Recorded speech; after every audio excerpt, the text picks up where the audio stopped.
Okay, guys, let's take a look at days 91 and 92 for morning review. The first question says, what are 3 things you notice about the sentence below? Well, the very first thing you should have noticed is it has a capital letter. Who threw popcorn and oatmeal into Tom's stew pot?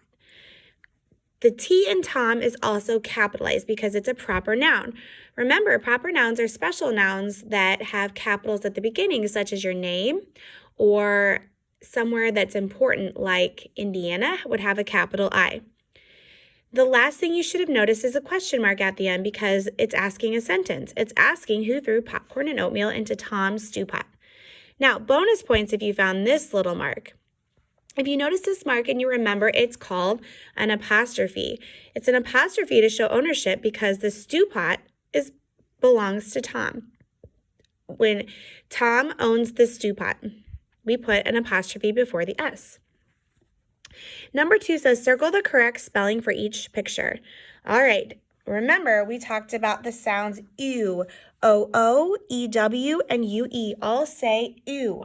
In this case, there's a picture of someone chewing some food. If you chew with your mouth open, that's kind of ew. So you can remember that EW goes at the end. CH is the blend sound ch when 2 letters go together to make one sound. The next picture is someone blowing a piece of bubble gum. Blew is past tense. It means it's already happened. If someone blew a bubble, they've already started or already have blown a bubble. Blue. This blue would be the color blue. So you should have written B-L-E-W. Okay, we've seen this word before, askew. Askew means crooked or not straight. If someone hung, it says she hung the frame askew. How does the frame look? Well, it looks crooked on the wall. Number 4 is the word once. Now, this is just a snap word. It does not follow a special phonetic pattern or word pattern. It's just something you need to remember how to read and spell in a snap. The only way I can remember it too is it has the little word on in it. So as long as you see the word on or notice how to spell the word on, you should be able to help you spell the word once. Number 5 says draw the missing half of each shape. This is symmetry. We will talk about this later this week in math.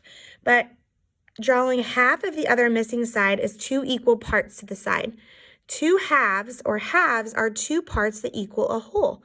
They're the exact same part on the other side. Number 6 says 6 tens plus 4 tens. If you count 10 6 times, you get the number 60. So 60 plus 4 tens or 40. So 60 tens or 6 tens plus 4 tens, and I actually did this, is actually 2 tens. 60 plus 40 is 100. 7 tens or 70 plus 4 tens or 40. 7 plus 4 tens is 11 tens, or 70 plus 40 is 110. Now, this one, number 7, we have to look at the data or the information on the graph or the chart. It says use the data table to answer the question. The number of kids who brushed their teeth today. Did you brush your teeth today? I hope so. All right. In Miss Logan's class there were 10. Amy's class had 8. Tristan's class had 6. And Estella's class had 11. The most kids that brushed their teeth fell in Estella's class because she has 11 and that's the highest number. The fewest kids brushed their teeth in Tristan's class. Only 6 students brushed their teeth in Tristan's class. So you should have put Tristan there. Finally, the last math story problem says, on Friday, Sonia picked some strawberries. We don't know how many she picked. On Saturday, she picked 30 more strawberries. So we know we need to add because she's picking more strawberries. She's not taking any away. Over both days, she picked 42 strawberries in all. I can hear Zoe right now saying, make sure you underline in all. So we've circled all of our numbers in our story problem, and we made sure that we put a box around our unit. We know we're adding because it's asking for more, and we need to figure out how many she had, or we know how many she had in all. So we have to figure out how many strawberries she picked on Friday. Well, we can do a turnaround fact. We can go backwards, do the opposite of this symbol. 42 minus 30 equals 12. 2 take away 0 is 2. 4 take away 3 is 1. So we know the total that she picked on Friday is 12 strawberries. Check your work with mine. All right, day 92. It says, circle the 3 compound words in each sentence. If you remember, we talked about this before we got out of school. Compound words are 2 little words that make one big word, like popcorn. The 2 little words are pop and corn. Who threw popcorn and oatmeal into Tom's stew pot? You should have circled oatmeal for oat and meal, and stew pot for stew and pot. The wind blew my new sunglasses into the highway. Sunglasses is sun and glasses. On to is on and to the highway, high and way. Make sure your compound words match mine. All right, to sort the words by the spelling pattern, ew and ew. 2 different ways to make the spelling pattern sound ew. Flew and grew have EW at the end.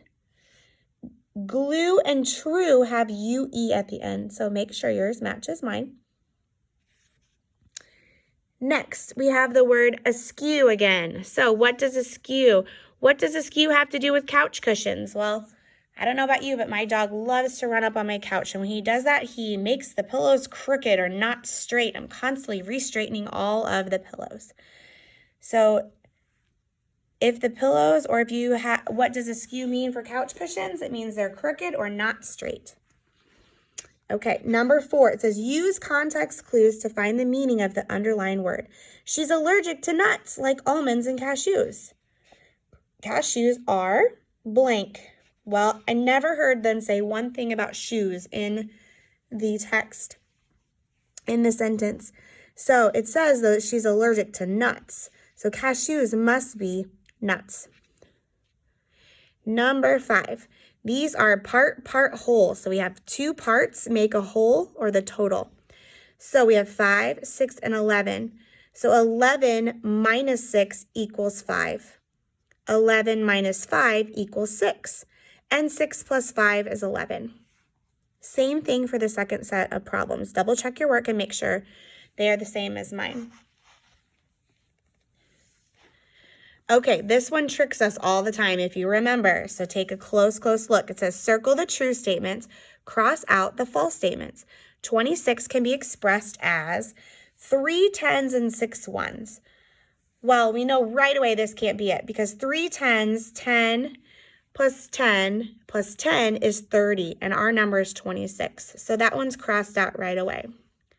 2 10s plus 6 1. 2 10s is 20, plus 6 more is 26. 1 10 and 16 ones. They tried to trick us here. We've seen this before. 16, the number 16 actually has one set of 10 in it, in the tens column. So 1 10 plus another 10 is 20, and then we add 6 more ones to get 26. Fill in the missing 5 minutes. All right, we always start with o'clock. O'clock is 0, 0, and then we count by 5s around the clock. 5, 10, 15, 20, 25, 30, 35, 40, 45, 50, 55. Draw the minute hand showing 40 minutes have passed. Doesn't matter where you put that hour hand. You could put it on the 6 if you wanted to, or the 10. Remember, the short hand is the hour hand. It's the hand we always put on the clock first. Then we put the long hand or the minute hand. This part, you have to make sure you're pointing to the 40 because they're asking you to draw the minute hand showing 40 minutes have passed. And finally, down here, it says, in his garden, Mr. Davenish grew 24 sunflowers in his garden. He picked some of them. He still has 10 sunflowers in his garden. How many sunflowers did Mr. Davenish pick? All right, well, I know that he started with 24. Okay, and he picked some of them, so we don't know what he picked. He took some away, but he had 10 left over. And you can see I tried to do a turnaround fact, but I made a mistake because 24 plus 10 is 34, and I can't put that in for my missing number. 24 minus 34 would be a negative number. So I had to go back to the drawing table. I had to do my turnaround fact by saying 24 minus this 10, and that gave me 14. So when I flipped it around again, 24 minus 14, I've got 10. 24 minus 14 equals 10 flowers left over, and that's how many sunflowers he had left. Make sure you have your unit on the bottom of your page. Okay, I will see you guys in our next lesson. Check your work with mine. Make sure you post it to Seesaw in the correct pink e-learning day folder.